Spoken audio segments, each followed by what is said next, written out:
Got a 2017 Chevy Express van, cranks and will not start sometimes. A couple minutes ago I had it running, there was no problems at all.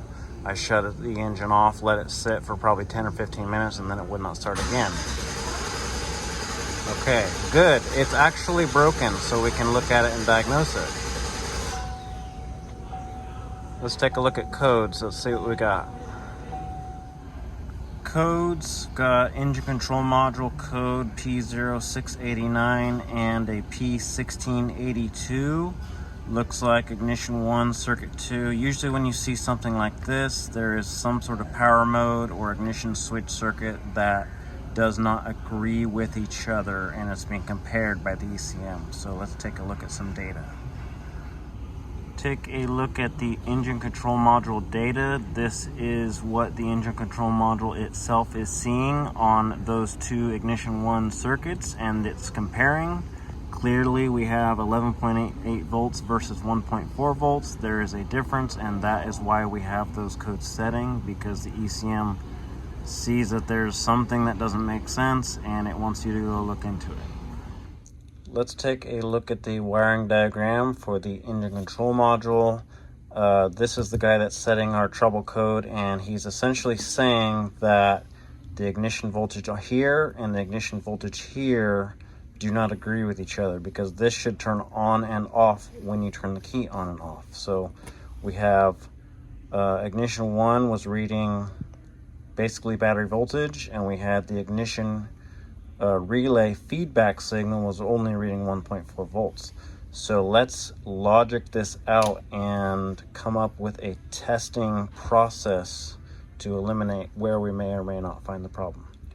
So according to the diagram, the relay itself is inside the underhood fuse block, as well as all of these fuses. So what I would do is, we already know we are only seeing 1.4 volts at the ECM, that's what their ECM is reporting. We have not verified that with a voltmeter. So what I would do here is go, because this is the easiest place to get to, the underhood fuse block, I would take that cover off, test voltage at that fuse. Is it 1.4 volts, yes or no? If it is 1.4 volts, then that means that maybe we have a problem in here, or maybe we have 1.4 volts being fed into the relay here. Okay, but if you look here, this is hot at all times, and this is a shared circuit. So if I test this fuse right in here, and if I see either 1.4 volts or battery voltage, that would tell me something. If I have battery voltage here, yet only 1.4 volts here, that would imply that there's a problem either between here and here, essentially. Most likely burned relay contacts. So we're going to do some testing and confirm that. Check it out. This is fuse 78, and we are actually measuring 1.4 volts. So that means that we have a problem inside, like we talked about on the diagram. So now I'm going to check the fuse 19 and see if we either have 1.462 volts or battery voltage. There is fuse 19, we have battery voltage, so let's go back to that wiring schematic and talk about that.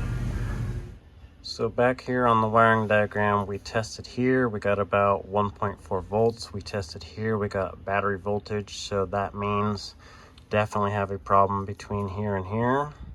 Most likely burnt relay contacts, so that would be the first thing that I check. The easiest thing we could do is swap that out. May even open it up and check for burnt contacts, so that's what I'll do next. It's pretty hard to record in such a tight space, so I did actually end up taking the relay. It's right here. I tested it, I swapped it, didn't make any difference. I opened it up to look at the contacts inside. Very difficult to show you, they're right there.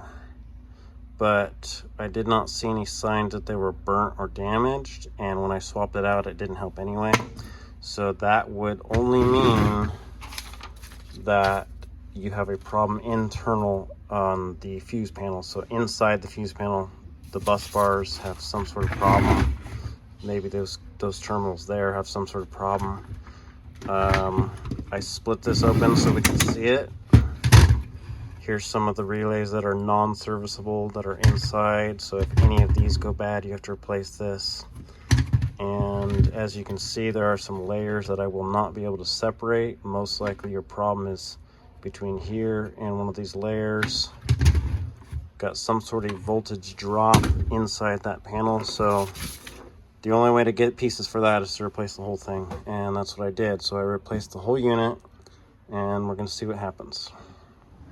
After the repair, we have the ignition relay feedback signal matching battery voltage, so that's what we wanted to see. The engine now starts and runs just fine.